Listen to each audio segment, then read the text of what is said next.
আমার মনে হতো যে ওখানে কি হচ্ছে, ওটা কি আমি নিজের চোখে দেখতাম, বুঝতামও। মানে আপনার সামনেই ঘটনাগুলো ঘটতো? ঘটতো, আমি দেখতাম দূর থেকে, মানে বোঝার চেষ্টা করতাম যে এটা কি হচ্ছে। এমনকি রুমের মধ্যে ঢুকলেও দেখতাম ওরকম অবস্থায়, কিংবা ওরকমই থাকতো। তো আমি তো ওখানে আমার নানুরে জিজ্ঞেস করতাম, কিংবা আমার খালাদের জিজ্ঞেস করতাম যে এটা কেন হয়। ওনারা কিছু বলতো না? ওনারা কিছু বলতো না, বলতো তোমার মার সাথে ওনার সম্পর্ক। তাহলে মার সাথে যদি সম্পর্ক থাকবে তাহলে বোনের স্বামী হয় কিভাবে, এরকম আমার মাথার মধ্যে সবসময় এটাই করতো। আর আমার চিন্তা ছিল যে ওইটা ওখানে কি হচ্ছে। এই জন্য আমি আস্তে আস্তে বড় হলাম, তখন ক্লাস 6-এ যখন পড়ি তখন একটা ছেলের সাথে আমার সম্পর্ক হয়। আকাশ, এরকম আমার মা আর ভাইয়া এগুলা করে, তুমি আমার সাথে করবা? তখন ও বললো যে তুমি অনেক ছোট, আর আমাদের মধ্যে এরকম কেন হবে, যা হবে বিয়ের পর হবে। যেই খবর ওরা আমি বলছি যে চলো আমরা একটা কিছু করবো, ওইখানে কি হয় তুমি আমার একটু বুঝাও। যখনই বলতাম একটু বুঝাও, ও এড়াই যেত, কেমন জানি করতো না। ও আবার অনেক খারাপ ছিল ছেলেটা, যেরকম অনেক ধরনের নেশা করতো, এর জিনিস চিন্তাই করতো, ও করতো। তারপরও ওরাকে আমি অনেক ভালোবাসতাম।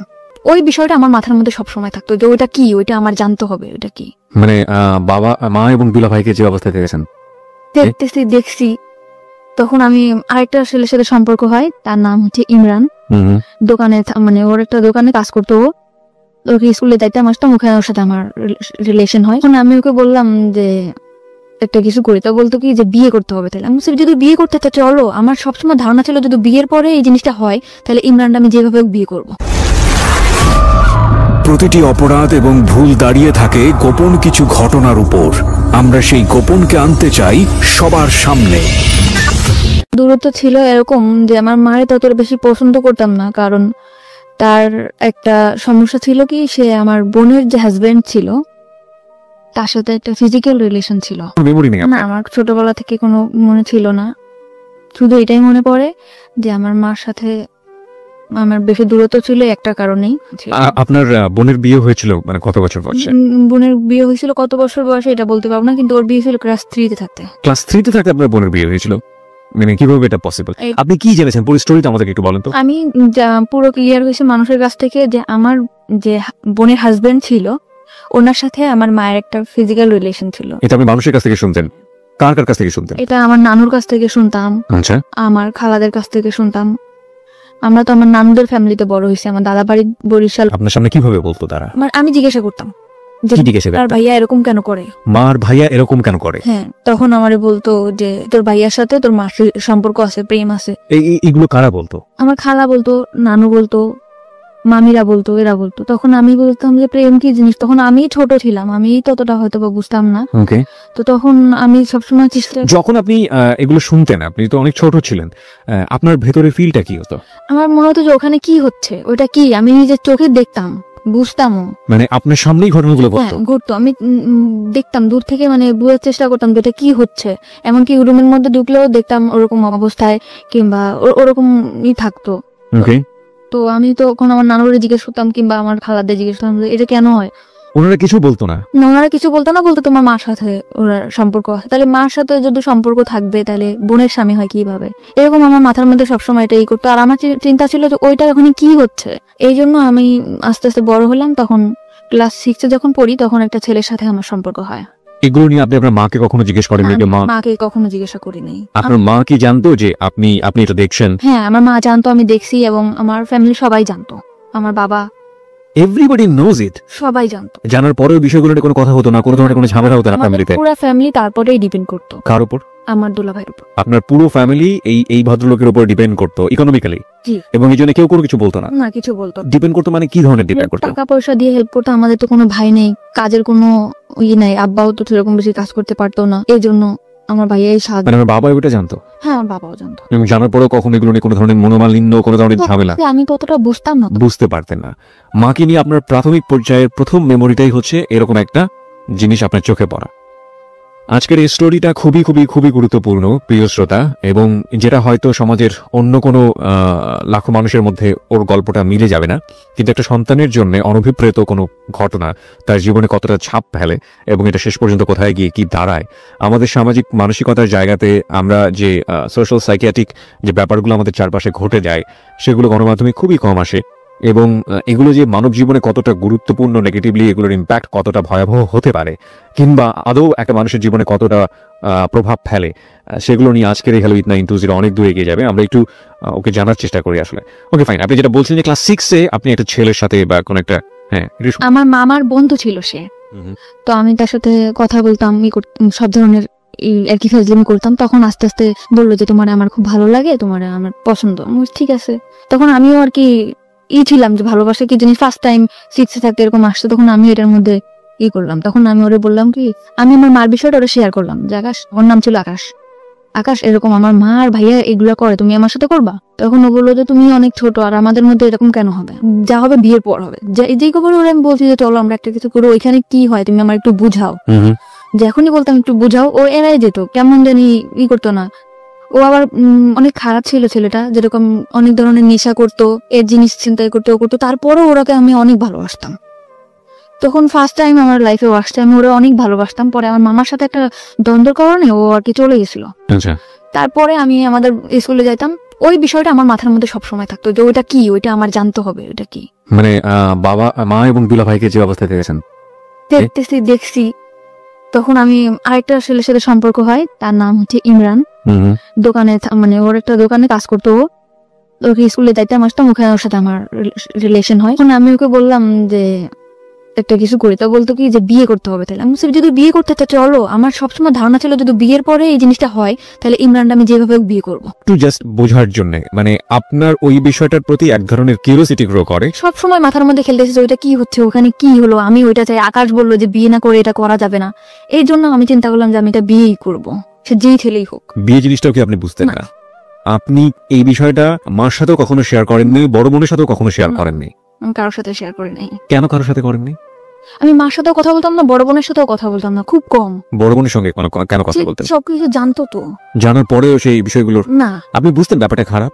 হ্যাঁ অবশ্যই, কারণ যেখানে ঘরের আড়ালে হইতেছে, একটা কোণে হচ্ছে, অন্ধকারে হচ্ছে, তখন কেন এটা হবে না? আমার নানুদেরকে জিজ্ঞেস করলে বলতো যে এরকম এরকম ভালো না, উল্টা পাল্টা কথা বলতো। এইগুলো নিয়ে আপনার মার সঙ্গে নানুদের সঙ্গে কোনো ঝামেলা? কথা খালার সাথে সবসময় প্রশ্ন করতাম, কিন্তু মার সাথে তত বেশি আমার মনে পড়ে না। হয়তো বা করছি কি করি নাই, কিন্তু আমার মনে পড়ে না যে মাকে কখনো প্রশ্ন করছি যে মা তুমি এটা কেন করছো।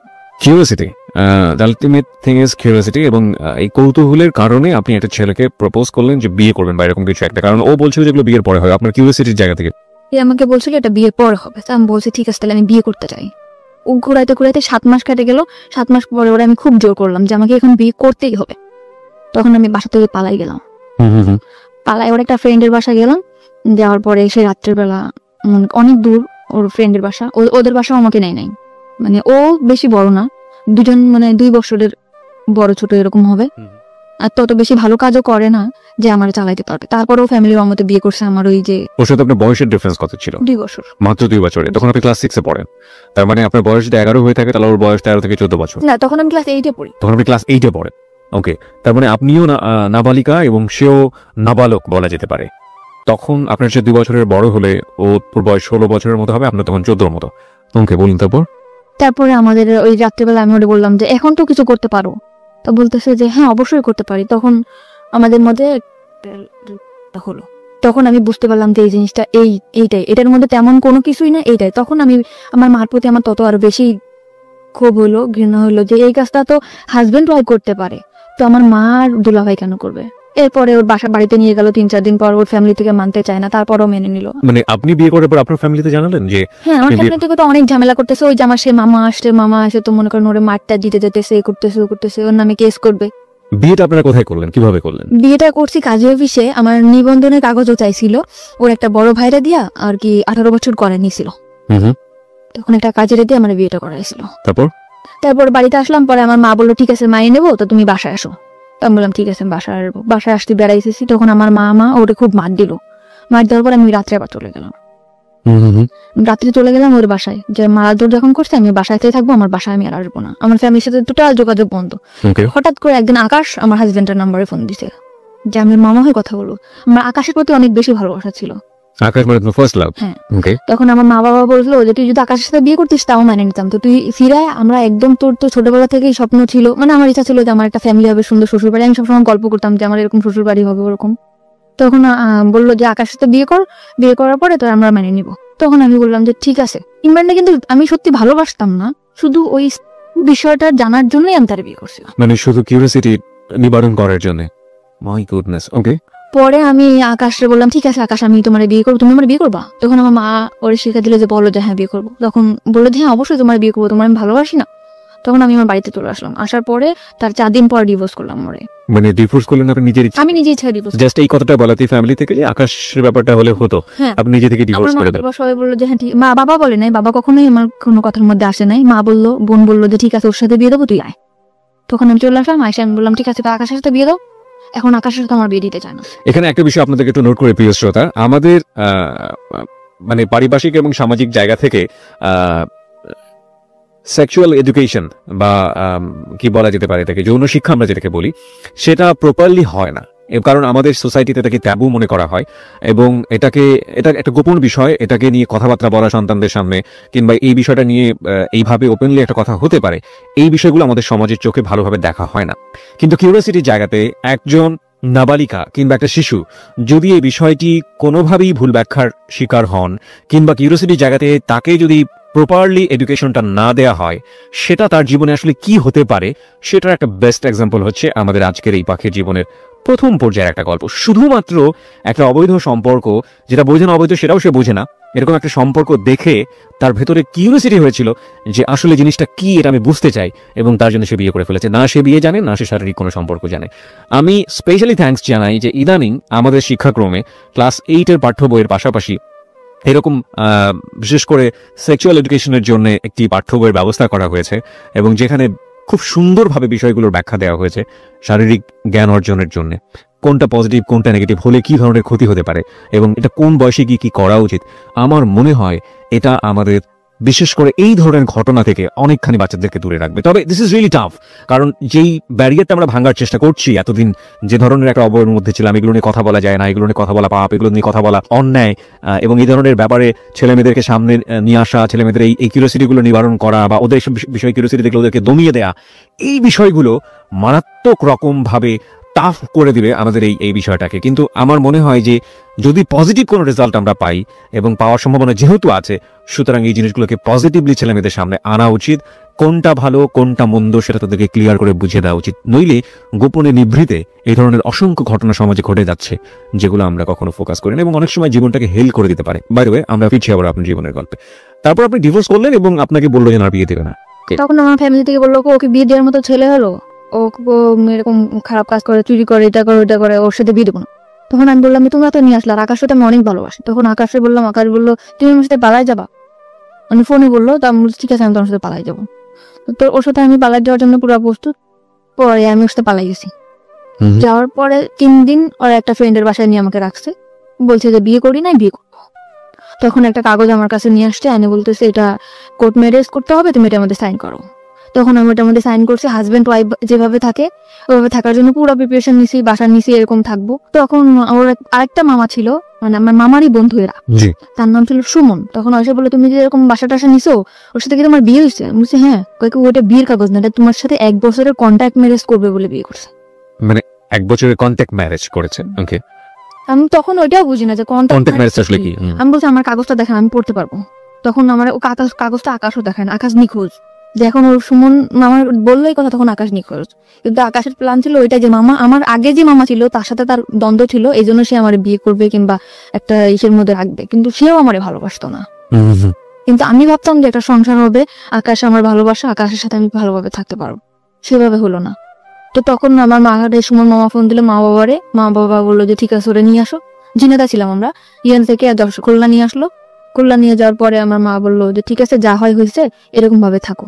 এরকম করে পরে আমার ঢাকাতে চলে আসলাম। আমার বোন আর দোলা ভাইও ঢাকাতে থাকতো, তখন চাকরি হয়েছিল আমার বোনের। তো থাকতো মিরপুরে, আমি ওর বাসায় থাকতাম, টুকটাক বাসার কাজ টাজ করতাম, থাকতাম এভাবে। তার 2 বছর পরে তখন আমার লেখাপড়া একদম বন্ধ। মানে কোন ক্লাসে থাকা অবস্থায়? 8 ক্লাস 8-এ থাকা অবস্থায় আপনার লেখাপড়া বন্ধ। এইসব ঘটনা ঘটার পরে পরপর 2টো বিয়ে। ওকে। পরে আমাকে করলো 2 বছর পরে আমার ফ্যামিলি থেকে একটা ছেলে দেখলো। আচ্ছা। ফ্যামিলি থেকে ছেলে দেখার পরে আমি 2 বছর মতো ঢাকাতেও থাকতাম, খুলনাতেও থাকতাম।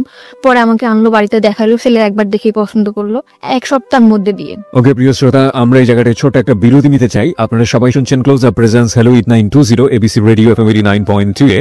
আমি আরজি কিবরিয়া রয়েছে আপনার সঙ্গে, এবং আজকে পাখি তার জীবনের গল্প বলার জন্য আমাদের স্টুডিওতে। পাখিকে দেখার জন্য, কিছু বলার জন্য, ওর সাথে যোগাযোগ করার জন্য আপনারা আমাদের ফেসবুকে কানেক্টেড হতে পারেন।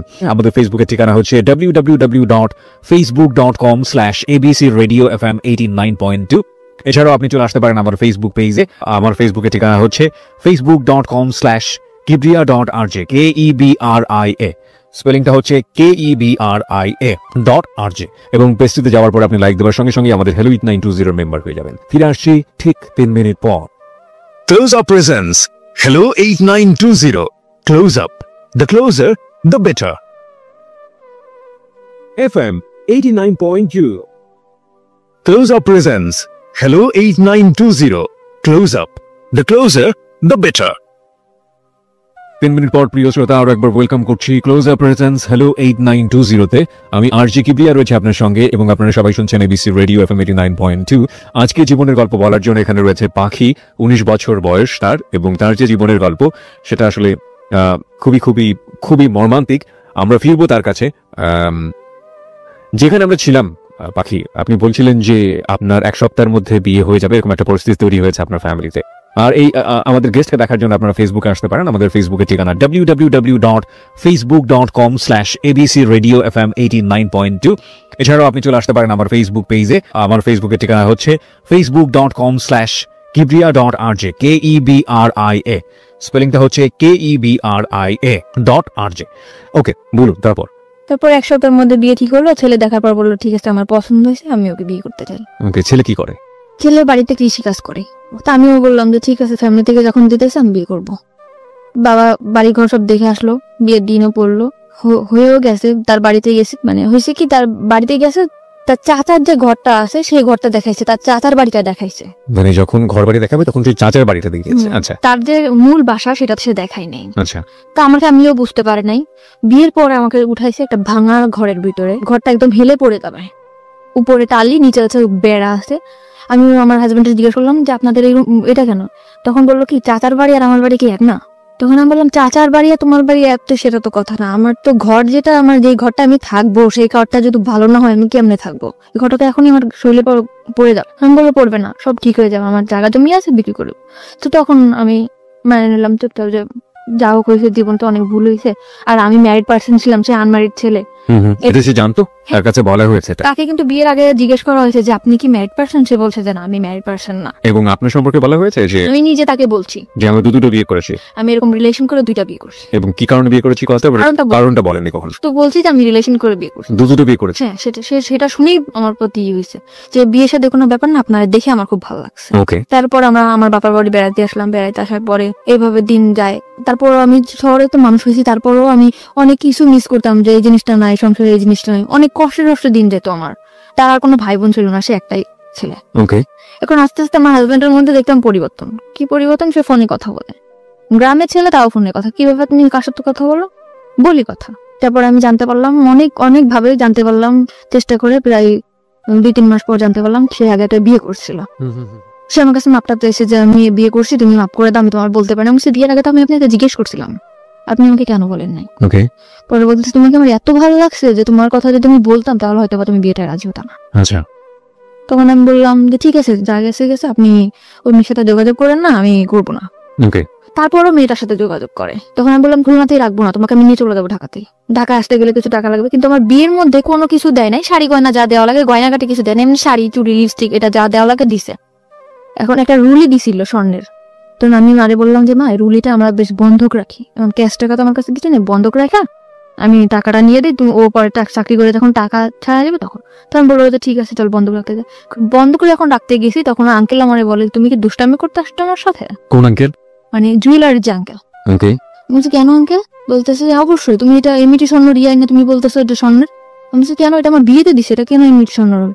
এটা স্বর্ণের পানিতে ধোয়া, এটা 6 মাস পর কালার যাবে। তখন আমি আমার হাজবেন্ডের ফোন দিলাম যে তুমি আমাদের মানে টাউন আছে, টাউনে আসো, তখন দোকানে নিয়ে গেলাম, যেটা কি এটা তো স্বর্ণের না। তো বলতেছে কে বলছে স্বর্ণের না, অন্য দোকানে চলো। তুমি কোন দোকানে যাবা? স্বর্ণপটির মধ্যে। পরে ওর যে দোকানে যাইতেছে সেই দোকানে একই কথা। তখন ও মানে ওর ঘাম বের হয়ে গেছে পুরা। পরে বলতেছে কি যে মাফ করে দাও, তোমার খুশি করার জন্য এটা করছে। তাও আমি মাফ করে দিছি ওরে। আমার ফ্যামিলি থেকে মোটে রাজি না যে এরকম এখন থেকে এই ছেলে এরকম করতেছে, তার ভবিষ্যতে সে কি করবে। তখন আমি তারপরও ঢাকাতে নিয়ে আসলাম, নিয়ে আমার বোনের কাছে রেখে গেলাম। ভাইয়া ওর একটা চাকরি দিতে, ওরা চাকরি দিল। ওর আগরাতে চাকরি হতে গেলে রক্তের গ্রুপ পরীক্ষা করতে হয়, গ্রুপ পরীক্ষা করাইলো, টাকা পয়সা যা লাগে সব ভাইয়া দিল, ম্যাচ ঠিক করে দিল। ভাইয়া মানে আপনার দুলা ভাই? সেই দুলা ভাই। ওকে। মানে আমাদের ফ্যামিলিতে সে খুব কেয়ার করে। তারপরে চাকরি দেওয়ার পরে চাকরি থাকলো আমার টাকা পয়সা দেয় না। ভাইয়া শুধু একই কমপ্লেন যে ও নাকি ফোনে কথা বলে। আমি ফোনে তো আমার সাথেও কথা বলে। তারপর আমার ভাইয়া বললো ঠিক আছে তুইও ঢাকাতে চলে। তখন আপনি কোথায় ছিলেন? আমি আমার মার বাড়িতে ছিলাম, খুলনাতে ছিলেন। জি। তখন আমি ঢাকাতে চলে আসলাম, ভাইয়ার বাসায় থাকতাম। ও ছুটি সেটা পাইলে আসতো, ভাইয়ার বাসায় থাকতাম করতাম। তারপরে আমি বললাম যে ঠিক আছে, ভাইয়ার বাসায় তো মানে গেস্ট যে রুমটা, ড্রয়িং রুমটা যেটা বলে, ওইটা তো ভাইয়াদের ছুপা নাই, ওটা তো খালি আসতো, ওখানে আবার একটা পর্দাটা নাই, ওখানেই আমরা সংসার করা শুরু করি। বললো ঠিক আছে। আমাদের মানে ওর রুম নেওয়ার মতো এত বেশি টাকা বেতন পাইতো না, মাত্র 7,000 টাকা বেতন পাইতো।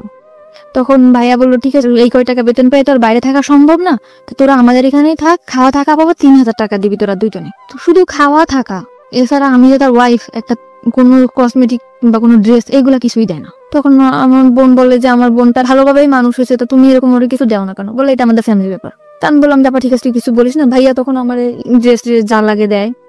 7,000 টাকাতে স্যালারি পাইতো, 3,000 টাকা বোনটা দেওয়ার পরে যে কয়টা টাকা তো বাড়ি পাঠাই দিত। মানে ও বাড়িতে অনেক দেনা ছিল।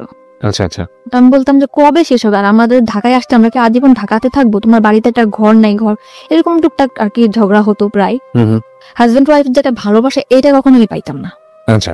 সবসময় মানে চিন্তা করতে কি এত চিন্তা করো তুমি চিন্তা করে তো কোনো কিছু বের করতেই পারো না। তখন আমার দুলাভাইরে বললাম ভাইয়া আমার একটা চাকরির ব্যবস্থা করে দাও। তো বললো যে এই তো তুই পাশ করিস না, এই যে পরীক্ষা দিয়ে পর চলে আসছে, কি চাকরি দিব? তো ভাইয়ারা সবসময় বলতাম যে একটা চাকরি দিয়ে দাও। তখন ও যে কোম্পানিতে চাকরি করে, ফরেনার কোম্পানিতে, ওর একটা ম্যাডাম ছিল। তো ওই ম্যাডামটা বাচ্চা কাচ্চা হইতো না, তার হাজবেন্ডও বাইরে থাকতো, সেখানে একা থাকতো। তা আমারে তার কাছে রেখে আসছিল, মাসে 5,000 টাকা স্যালারি দিবে, অল টাইম তার সাথে থাকতে হবে। ওকে। তো এরকম আমি থাকতাম। তখন আমার হাজবেন্ড ঠিক ডাইরেক্টলি বলতেছে বাসায় কাজে দিছে নেই করছেন, কিন্তু আমি বাসায় কাজ করতাম না, শুধু তার সাথে থাকতাম। সাথে থেকে আপনার কাজটা কি ছিল? তার যেরকম ল্যাপটপটা ক্যারি করা, হ্যাঁ এটা আমি নিতাম, কিংবা হাতে কোনো পার্স আছে এটা আমি নিয়ে ওনার সাথে থাকতাম, কারণ ওনার একা একা থাকতে পারতো না। উনি যেখানে যেত আমাকে নিয়ে যেত, আমাকে বেশ বলতো যে আমার বোন। ওনারা ইংরেজিতে কি বলতো আমি জানি না, আমার খুব সুন্দর সুন্দর ড্রেস কিনে দিত, এই যে ওনার সাথে যেটা পরে আমি বেরোতে পারতাম, এরকম করে ওনার মতো করে উনি রাখতো। তখন আমার হাজবেন্ডের আমার ভাইয়ের সাথে অনেক অশান্তি করলো। তখন আমার ভাইয়া বললো ঠিক আছে তোমার চাকরি করতে হবে না, তুমি চলে যাও। তখন আমি বললাম যে ঠিক আছে আমি চাকরি করবো না। তখন আমি বলতাম যে আমার কোনো কাজও করতে দিলা না, তোমার হেল্প করবো তাও তুমি করতে দিলা না। আমি তাই কিন্তু হেল্প করতাম। আমি যে 5,000 টাকা পাইতাম তার থেকে 2,000 টাকা ওরে আমি দিতাম, আর 3,000 টাকা আমি রাখতাম। আচ্ছা। তখন আমার হাজবেন্ড বলতো যে কি এমন কাজ করতাম, মানুষের বাসায় কাজ করতাম, এরকম করে বলতো। তো আমি বলতাম এসব কথা বলবো না, আমি কি কাজ করতে তুমি জানতা না। কিন্তু ওই যে ফরেনার ছিল উনি বলতো তুমি আমার 1 বছর যদি থাকো তোমার লাইফটা পুরো আমি ওকে করে দিয়ে যাবো। তখন চলে আসছি যখন বাসায়, রান্না বান্না করে খাই দেয় এরকম করে। আমার হাজবেন্ড করে কি ওই মেয়ের সাথে যোগাযোগ করে, আগের ওয়াইফের সাথে। তখন আমি বললাম যে তুমি এরকম কেন তার সাথে কথা বলো? বলে যে তার সাথে কথা বলি কে বলছে? এরকম বহুবার আমি হাতে নাতে ধরছি, তারপরে সে স্বীকারই করে না। তারপর আমার সাথে অনেক ঝামেলা করে, ঝগড়া করে, এই করে। পরে আমি বলছি যে তুমি যদি এরকম করে থাকো তার সাথে তুমি থাকো, আমার সাথে কোনো যোগাযোগ করে তার সাথে থাকো যাও। এক কথা বলার সাথে সে তার কাপড় চোপড় নিয়ে আমার ভাত থেকে নেমে চলে গেছে। যাওয়ার পরে একটা মেসেজ উঠছে, তখন আমি ফোন দিয়ে আমার ফোন রিসিভ করো না, বলে কি তুমি যদি আমার সাথে আসতে চাও তাহলে এখন আসো। আমি আমার ফ্যামিলির বললাম আমি কি করবো, তোমরা দেখে শুনে বিয়ে দিছো, সে প্রথম থেকে এরকম করতেছে, আমি কি করবো এখন?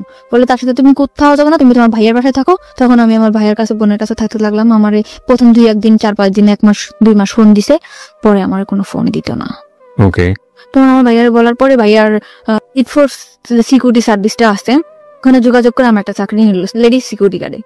তারপরে ওখানে আমি চাকরি করলাম 1 বছর মতো। 1 বছরের মধ্যে আমি কারোর সাথে মিশতাম না। আমি অফিস বাসা অফিস, ঢাকা শহর, এই সময় হাজবেন্ডের সাথে কোনো সম্পর্ক নেই বা ডিভোর্স হয়নি না। ঢাকা শহর সম্বন্ধে আমার কোনো ধারণাই নেই। বোরকা পরতাম, বেশ বাসা থেকে যেরকম বড় বড় জামা পরতাম, গ্রামে থেকে যেরকম আসতাম ওরকমই ছিলাম। 1 বছর পরে আমার ওই যেখানে চাকরি করতাম ওইখানে একটা ল্যান্ড ওনার ছিল, ওখান থেকে আমার সে অফার করে তার সাথে, মানে ওই বিল্ডিং এর ল্যান্ড ওনার। ওকে। ওই ল্যান্ড ওনার আমার প্রপোজ করে যে মানে বিভিন্ন ভাবে, তুমি দেখতে অনেক সুন্দর, তোমার লুকিংটা অনেক সেক্সি, তোমার দেখতে খুব ভালো লাগে। পরিচয়টা হলো কিভাবে? মানে উনি আসে যায়, আমি সালাম করি যে স্যার আসসালামু আলাইকুম, আবার লিফটটা আমি ধরে দেই, উনি উঠে, ল্যান্ড ওনার যেহেতু, আবার আসলে ওনার হাতে যদি কিছু থাকে ওটা আমি ক্যারি করি। তো এই জন্য উনি আমার মানে ডাকলো যে তুমি একটু উপরে আসো, 13 তলায় আসো। আমি গেছি জি স্যার। পরে বলতেছে তোমার লুকিংটা অনেক সুন্দর, তোমার আমার খুব ভালো লাগে, তুমি আমার সাথে করবা, একদম ডাইরেক্ট। তখন আমি বললাম স্যার আপনি কি বললেন, এটা আমি আপনার সম্মান করি, তাই বলে আপনি এভাবে বলতে পারেন না। বাই দ্য ওয়ে, এখানে একটু মানে মানে আই এম রিয়েলি কনফিউজ।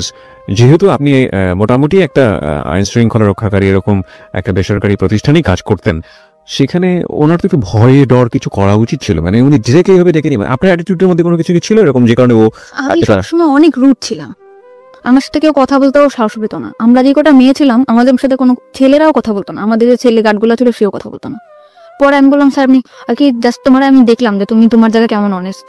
ওনার কথাটা অনেক তাড়াতাড়ি ফিরাই নিল। তখন বললো কি যে আমার এখানে চাকরি করো, এখানে তো অনেক 13 তলা বিল্ডিং, অনেক ভালো ভালো লোকেরা আসে, তো তুমি কি কি করো না করো এই জন্য। তা দেখলাম ভালো, তুমি থাকতে পারবা এখানে, 1 বছর হয়েছে, আমি চাই যতদিন এখানে আছে তুমি থাকো। তখন আমি বললাম যে স্যার ঠিক আছে। তখন সে ল্যান্ড ওনার, তার উপর আমি কিছু বলতেও পারি না। তখন আমার যে জুন কমান্ডার ছিল তাকে আমি বললাম স্যার এরকম ভাবে আমার প্রপোজ করছে। কয় তোমার তো কপাল খুলে গেছে। সে কি মেল ছিল না ফিমেল ছিল? ছেলে ছিল। ছেলে, ওকে। তো তুমি যদি একটু সময় তার সাথে করো। আমি তখন ব্যাপারটা যে কি ব্যাপার, আমি এখানে ঢাকা শহরে কাজ করতে আসছি। তখন আমি স্যারে বললাম স্যার আমি যদি কাজ করেই খাবো তাহলে আমি যদি ওরকম করেই খাবো তাহলে তো আমার কাজ করার দরকার আসে না। এখানে আমি আমার শ্রম বিক্রি করতে আসছি, আমার শরীর না। তখন আমি তাকে এই কথাটা যখন বললাম সে আমার পড়ানো রাগিয়ে গেল যে তোমার জন্য আমাদের এই পোস্টটা থাকবে না। পোস্টে থাকবে না? হ্যাঁ, এই কথা বলার পর আমি ওখান থেকে চলে আসলাম আমাদের হেড অফিসে। উনি আমার নামে কমপ্লেন করলো, আমার যে জুন কমান্ডার স্যার উনি এরকম ডিউটি ভালো করে না, এই জন্য ওর নামে কমপ্লেন দিয়েছে, ল্যান্ড ওনার কমপ্লেন দিয়েছে, আপনি ওকে ডাকেন অফিসে। আমাকে স্যার ফোন দিল। আমি ভর্তি হওয়ার পরে কখন আর অফিসে যাই নাই, ওই ফার্স্ট টাইম। ওকে। খুব ভয় পাচ্ছি আমি, স্যার আপনি আমাকে কেন ডাকছেন কি, আমি জানি কি হয়েছে না হয়েছে। আমি পরে স্যারের বললাম যে স্যার আপনি আমার বাবার বয়স এরকম এরকম ব্যাপার। মা তাহলে তোমার ওখানে যাওয়া ঠিক হবে না, তুমি রিজার্ভে থাকো। রিজার্ভ? হ্যাঁ। ওকে। যে বিভিন্ন জায়গায় যেরকম সোনার গাড়ি রেডিসন এরকম যেরকম পার্টি টাটি হয় এখানে ডিউটি করলে তুমি ডিউটি করো। ওকে। এমনি সময় বাসায় থাকবো, তোমার স্যালারি 6,000 টাকা, 9,500 টাকা স্যালারি পাইতাম, ওখান থেকে 6,000 টাকা চলে আসছে। ওকে। ওখানে বিভিন্ন ছেলেদের সাথে ডিউটি করতে হতো, আমি ওখান থেকেই খারাপ হয়ে গেলাম। মানে রিজার্ভে যাওয়ার পরে আপনি মানে হাউ ইট হ্যাপেন, মানে খারাপ হয়ে গেলাম বললে আপনি তো বুঝবেন না কিভাবে কি ঘটনাগুলো ঘটেছে। মানে একটা ছেলের সাথে মিশতাম, অমুক জায়গায় ডিউটি করতে হবে, আমাদের 2 জনের, একটা ছেলে একটা মেয়ে। কত কথা হয় না, কথা হইতে হইতে হইতে হইতে ওরা বলে যে আমরা এরকম ড্রিঙ্কস করি, আমরা অনেক মজা থাকি, তুমি কি এমন ড্রেস পরো, বোরকা পরো কেন, এখন কি মেয়েরা বোরকা পরে কিনা। আর আমার মধ্যেও না ওরকম একটা চঞ্চলতা কাজ করতো, আমিও চাইতাম যে না এদের সাথে খোলামেলা ভাবে থাক। এর ভিতরে এরকম থাকতে থাকতে আমাদের বাড়ির পাশে একটা বাড়ি ছিল, বাড়িটার নাম নাই, মানে আমাদের থেকে অনেক ভালো অবস্থা। ছেলেটা দেখতে শুনতে অনেক সুন্দর ছিল, সে যে আমার মতো একটা মেয়ে প্রপোজ করবে আমি ভাবতে পারিনি। আমি এর মধ্যে বাড়িতে গেছিলাম একবার, পহেলা বৈশাখে বাড়িতে গেছি। সে আমাকে ডাইরেক্ট বললো যে পাখি আমার তোমার খুব ভালো লাগে, তোমার বিয়ের আগে থেকেই ভালো লাগে, তো তোমার সাথে আমি ফ্রেন্ডশিপ করতে পারি। আমি বললাম যে ঠিক আছে করতে পারো। কেন আমিও চাইছিলাম যে একটা মানুষ আমার জীবন থাকো। এরকম করতে করতে না তার সাথে আমার ফোনে, সে থাকতো খুলনাতে, আমি থাকতাম ঢাকাতে। ফোনে রিচার্জ করে দিতাম, আমি চাকরি করতাম, ফোনে রিচার্জ করে দিতাম 50 টাকা 100 টাকা, কোনো গেঞ্জি যা পারতাম কিনে রাখতাম ওর জন্য। ও খুশি হতো, আমার অনেক বেশি মানে আমার কথা দিয়ে বলায় রাখতো। আমি এখন যেটা বুঝি যে না আমার কথা দিয়ে বলায় রাখে, মানে বিভিন্ন রকম কথা বলতো। আমাকে কখনো একটা সুতাও কিনে দিত না, কিন্তু আমি চিন্তা করতাম যে ওরে কি পরলে ভাল লাগবে, কি করলে ভাল লাগবে, এটা করতাম। যেমন প্যান্ট, শার্ট, টি শার্ট, ঘড়ি এগুলো কিনতাম, বিভিন্ন উপর টাকা দিতাম। আমি যে 6,000 টাকা থেকে মানে অল্প কিছু, ধরুন 200-500, তখন ওইটাই আমার কাছে বেশি ছিল, ওরকম দিতাম। ও নিত, ও চাইতো। পরে ও মাস্টার্স কমপ্লিট করলো, তখন আমি বললাম যে তুমি ঢাকাতে আসবা, বললো হ্যাঁ ঢাকাতে আসবো। ঢাকাতে আসলো ফ্রেন্ডের বাসায়, আমরা ঢাকায় দেখা করলাম, কথা বললাম অনেক। ও সবসময় বলতো তোমার আমি বিয়ে করবো, যে আগে থেকে আমার পড়াশোনাটা কমপ্লিট হোক। ছেলেটা অনেক সুন্দর ছিল। মানে ও তো বিবাহিত ছিল না? বিবাহিত ছিল না, একদম বিবাহিত ছিল না। আপনি সম্পর্কে সব জানতো? হ্যাঁ, আমার বাড়ির পাশে সব জেনে শুনে আমার দিকে আগাইছিল। ওকে। কিসে পড়তো ছেলেটা? তখন মাস্টার্স করতেছে। মাস্টার্স করছে, আর আপনি দেখে ক্লাস 10ও পাস করেন? না। ওকে, ঠিক আছে। তখন আমার হয়তো ওটা আবেগ ছিল, আমি বুঝতাম না যে ও যেরকম আমার দিকে আগাইছে। আমি ভাবতাম মনে হয় সত্যি সত্যি ও আমার ভালোবাসে। এখানে একটা বিষয় একটু নোট করছি প্রিয় শ্রোতা, আজকের স্টোরিটা এতটাই বেশি সেন্সিটিভ, আমাদের সামাজিকতা জায়গা থেকে আজকের অতিথির পুরো ফেসটুকু আমরা ফেসবুকে দেখাতে পারবো না, কিন্তু একজন মাস্টার্স পড়ুয়া একটা ছেলে একটা ক্লাস 8 পড়ুয়া একটা মেয়ের প্রতি এফেক্টেড হতে পারে কি কারণে, কতটুকু সৌন্দর্য একজন মেয়ের মধ্যে থাকলে এ ধরনের ঘটনা ঘটতে পারে, ততটুকুই সুন্দর ও আসলে, এবং অ্যাবসলিউটলি শি ইজ বিউটিফুল। কিন্তু আমরা আমাদের গল্পের জায়গাটা থেকে আমরা পারছি না ওর পুরো মুখ অবয়বটা আপনাদেরকে দেখাতে। চলুন আমরা আবারও ওর কাছে ফিরি। হ্যাঁ বলুন তারপর। কিন্তু আমি সবসময় চাইতাম যে আমার ছোট্ট একটা সংসার হোক। আমি আবারও স্বপ্ন দেখতে শুরু করলাম যে আমার লাইফে যা গেছে গেছে, ও হয়তো বা আমার সুন্দর একটা সংসার দিতে পারবে। বাই দ্য ওয়ে, আপনি যখন এটা বলছিলেন যে আপনি আপনার ছেলে কলেজের সাথে মিশে বিভিন্ন পার্টিতে দায়িত্ব করতেন, ওই সময়গুলো থেকে আপনি ওদের সাথে মিশে ড্রিঙ্কস না তখন আমি এগুলো তখন শুরু করেন? ওরা করতো, আমি আর কি ভাবতাম যে আসলে আমি একটু করবো, এই করবো, মানে ভালো লাগতো। তারপর চিন্তা করতাম না, বোনের বাসায় থাকি, ভয় পেতাম, কিছু করতাম না। তো তখন নাজিমের সাথে আসতে, মানে আমাদের সাথে রিলেশন ছিল, তার নাম ছিল নাজিম। তখন ও বললো যে ঠিক আছে আমি তোমার বিয়ে করবো। আবার স্বপ্ন দেখতে শুরু করলাম যে আমার ছোট একটা সংসার হবে, আমরা অনেক প্ল্যানিং করলাম যে আমাদের একটা মেয়ে বেবি হবে, এরকম বাসা নিব, তুমি তো এরকম সুন্দর, আমাদের বেবিটা হয়তো, অনেকভাবে প্ল্যান করলাম।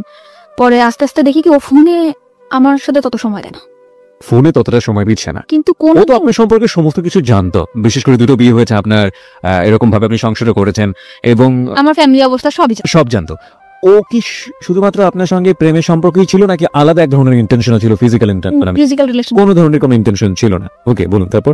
আমি ফোনে টাকা ঢুকাই দেই, ও ফোনে কথা বলে অন্য মেয়ের সাথে। তা আমি ওর ফোনে টাকা ঢুকাই দিলেও আমি ওর ফোনটা রিসিভ করতাম না, কারণ আমি যে কোম্পানিতে চাকরি করতাম ওখান থেকে ফোন আমাকে দেওয়া হয়েছিল, মানে ওখান থেকে আমি ফোন করলে বিল পাইতো। ওকে, তো ওই ফোনটাতে আমি ওকে ফোন করতাম অল টাইম, কখনো ওর ফোন আমি রিসিভ করি নাই। চিন্তা করতাম বেকার, কি করবে, ওরা আমি টাকা দিই, ও বন্ধু বান্ধব আমার ফোন দিত, যে বলতো জানি আজকে না আমার ফ্রেন্ডের সাথে আমার পার্টি দিতে হবে, আমার কটা টাকা দিবা, 500 টাকা দাও না। ওকে, তখন আমি এভাবে সবসময় টাকা পয়সা দিতে থাকতাম। পরে একটা সময় বললাম, আমার ফ্যামিলি থেকেও জানাজানি হয়ে গেল ব্যাপারটা, যে তুই আবারও একটা ছেলের দিকে এরকম করে পড়তেছিস, তোর হাজবেন্ড আছে এরকম আছে। তখন আমি আমার ফ্যামিলির বকাবকি শুরু করলাম, কি হাজবেন্ড, তোমরা কি দেখে দিছে এই করছো। তখন না যে আস্তে আস্তে দূরে সরে যেতেছে, আমার বলতেছে ডাইরেক্ট, বলতে তুমি আমার ফোন করবা না, কখনো ফোন দিবা না, কোনো কারণ ছাড়াই। তুমি আমার সবসময় ফোর্স করো, কার সাথে কথা বলি, কি করি না করি, তুমি আমার। তখন আপনার হাজবেন্ডের সঙ্গে একেবারেই আপনার যোগাযোগ একদম যোগাযোগ। বাই দ্য ওয়ে, আপনার হাজবেন্ডের নাম যেন কি ছিল? রিপন। রিপনের সঙ্গে আপনার যোগাযোগ পুরোপুরি of. Something beyond entertainment. Welcome. জি বলুন তারপর। তো রিপনের সাথে কোনোভাবে যোগাযোগ নেই, মানে আমার হাজবেন্ড কোনো যোগাযোগ করে না, কিছু না। তখন আমি নাজিমকে বললাম বিয়ে করবো না, তখন বললে যে ভালোবাসলে যে বিয়ে করতে হবে এমন কোনো কথা আছে? তোমারটা আর আমারটা কি একসাথে ম্যাচ করে? এতদিন পরে সেটা বললো যে ভালোবাসলে কি বিয়ে করতে হবে, কিন্তু তোমার আমার অনেক ভালো লাগে, তোমার অনেক ভালোবাসি, কিন্তু তোমার আমার বিয়ে করা সম্ভব না। তো ওরা আমি অনেক বেশি ভালোবেসে ফেলছিলাম, মানে আমি যাকেই ভালোবাসি অনেক বেশি ভালোবাসি ফেলি। কিন্তু সবাই আমার সাথে, মানে বুঝতেই পারি না যে এরা আমার সাথে এরকম প্রতারণা করতেছে। তখন নাজিম ফোন ধরে না। তখন এই যে আমার যে ফ্রেন্ডরা ছিল ওদের সাথে আমি মিশলাম। ওকে, মানে কলিগ যারা কলিগ ছিল এদের সাথে আমি মিশলাম, মিষ্টি বললো যে ড্রিঙ্কস করা ভালো লাগবে। পরে আমি এক পর্যায়ে ড্রিঙ্কস করলাম, ড্রিঙ্কস করলে সত্যিই দেখলাম ভালো লাগে। মানে ওই যে নাজিমের বিষয়ে যে কষ্টটা, কিংবা আমার যে পুরা মার দিক দিয়ে কষ্ট, কিংবা হাজবেন্ডের দিক দিয়ে কষ্ট, আমার কোনো কষ্টই নেই, পুরা দমে ড্রিঙ্কস করলাম। এমন ড্রিঙ্কস করতেছি আমার মধ্যে চেঞ্জ দেখে আমার দুলাভাই আমার দিকে হাত বাড়াইলো। যেরকম আমার বোন অফিসে গেছে, আমার দুলাভাই হঠাৎ আমার এসে পিছন দিয়ে ধরে বলে, তোর আমার খুব ভালো লাগে, তোর হাজবেন্ড নিয়ে আমি তোরে ভালোবাসি। তখন আমি আমার বোনকে বললাম, বোন তুই কোথায়? বাসায় আসছে। বাসায় আসার পর আমার 17,000 টাকা ছিল, ওর কাছ থেকে টাকাটা নিয়ে আমি বাসা দেখে চলে গেলাম। তো আরেকটা মেয়ের নিলাম, মেয়েটার নাম ছিল মেঘলা। ওরে নেওয়ার পর ও আর আমি থাকতাম। তো ওখান থেকে আরো সুন্দরভাবে ড্রিঙ্কস করতে পারতাম। বাসায় কখন আসলাম কখন গেলাম, ড্রিঙ্কস করে চিল্লাইতাম, কানতাম, নাজিম করে ওরে ফোন দিতাম, কোনোই ছিল না। কিন্তু আমি ওখান থেকে ড্রিঙ্কস করা শুরু করলাম। ওই বন্ধু বান্ধব ছিল, মানে শেয়ারে, কিন্তু আমি 200 টাকা দিতাম, ও 200 টাকা দিত, এরকম একটা বোতল কিনে নিয়ে আসতো, বোতল কিনে খেতাম, খাইতে বাসায় যেতাম, মাতলামো করতাম।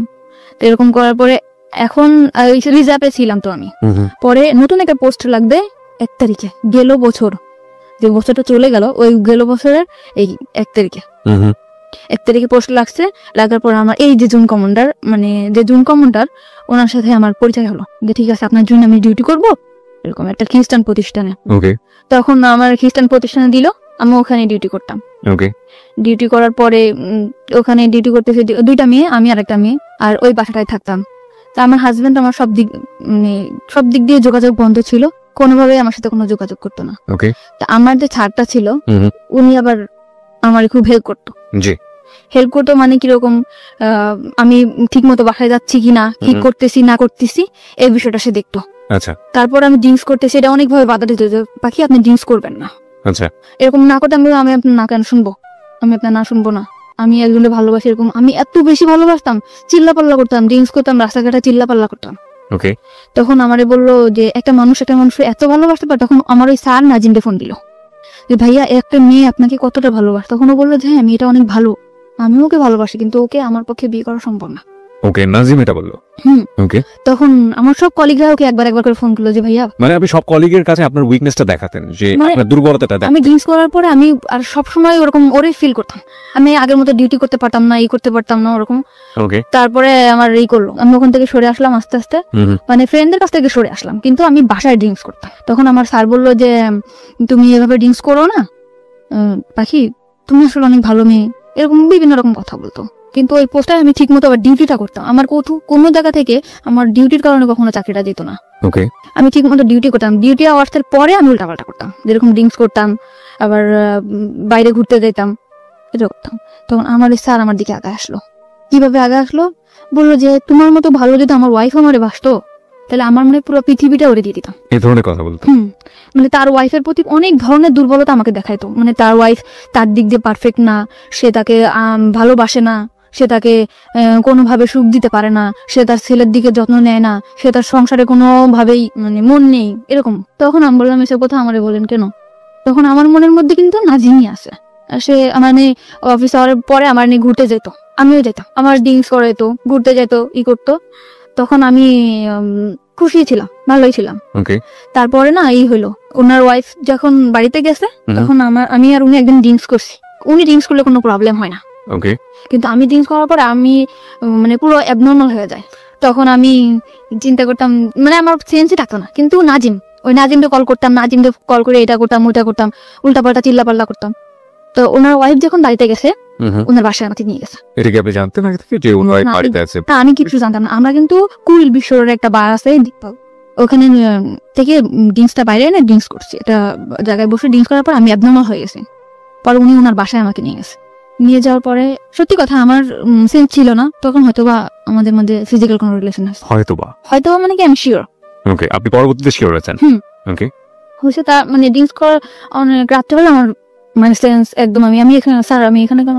তখন বলতেছে কি যে তোমার আমার খুব ভালো লাগে, তোমার সবকিছু পারফেক্ট, আমার ওয়াইফের থেকে তুমি অনেক বেটার, এরকম করে বললো। তখন আমি খুব কাঁদতেছি যে আপনি এটা কি করলেন, আপনার সাথে আমার এটা কেন হলো, এরকম করে। তখন মাইনে নিছি, নেওয়ার পরে না তখন চাকরিটা বাঁচানোর ভয়, তখন ভয় পেতাম কি হয়তো বা চাকরিটা থাকবে না।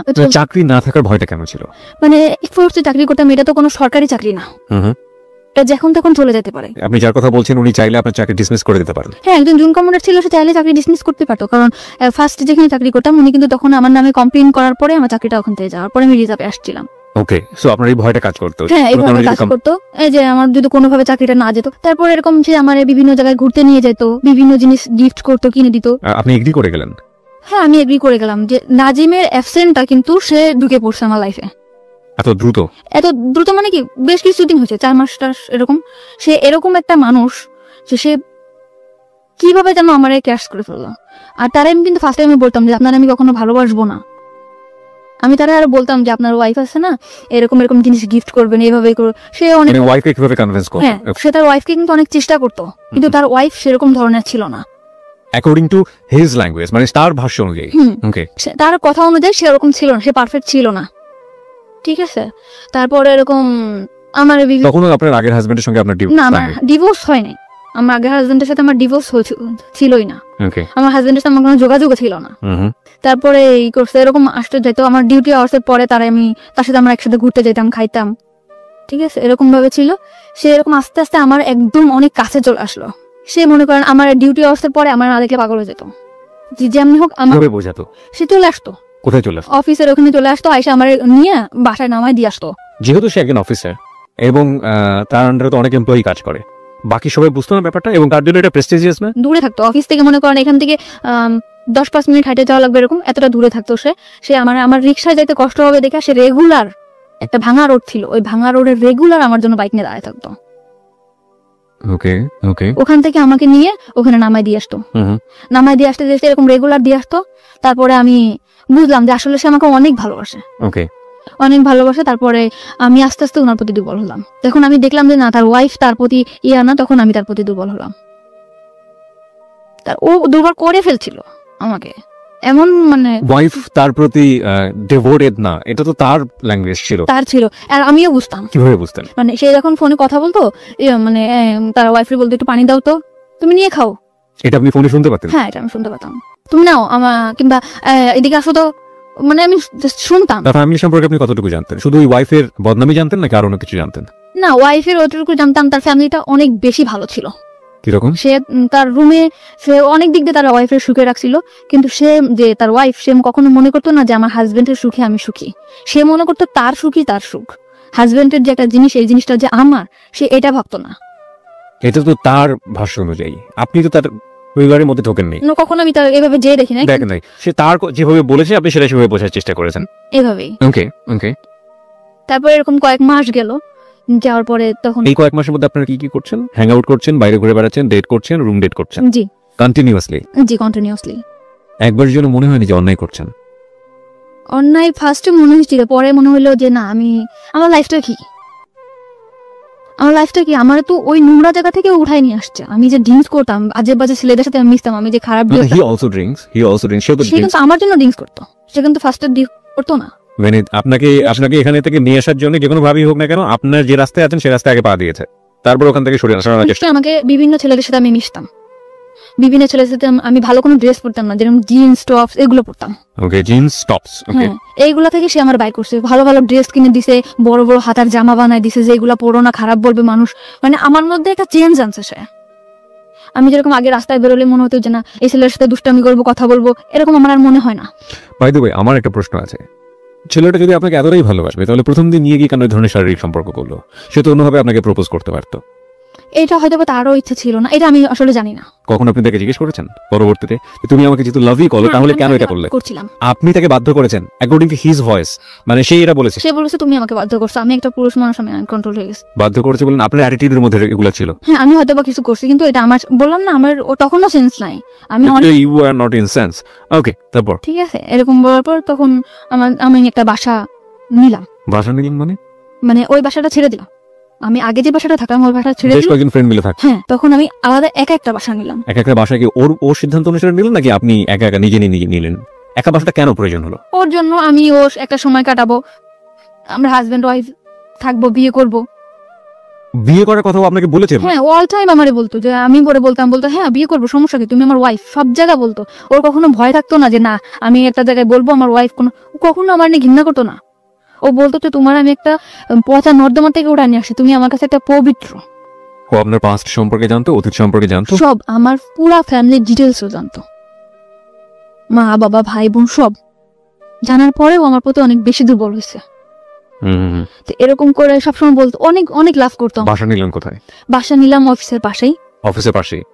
আপনার কলিগরা জানতো যে ধরনের সম্পর্কে আপনি ওদের জড়াতেন? পুরোপুরি সিক্রেট ছিল বিষয়টা? পুরোপুরি সিক্রেট। আমার সবাই জানতো আমার হাজবেন্ড আছে, আমার একটা বেবি আছে, বাচ্চা, মেয়ে বাচ্চা, এটা জানতো। আমিও সবসময় ফেস করতাম যে আমার একটা বেবি আছে, মেয়ে, এরকম করে ফেস করতাম। তো ওরকম বাসায় আসতো যাইতো, সবাই জানতো আমার হাজবেন্ড। তো আমাদের মধ্যে না বিয়ে একটা সময় কাজী অফিসেও নিয়ে গেছে আমাকে। কাজী অফিসে নিয়ে গেল? হ্যাঁ, চলো বিয়ে করবো। গেছি, তখন আমার ডিভোর্স হয় নাই। তখন কাজী অফিস থেকে বললো যে ওনার তো ডিভোর্স হয় নাই, 3 মাস, ডিভোর্স হওয়ার 3 মাস পর বিয়ে করতে হবে।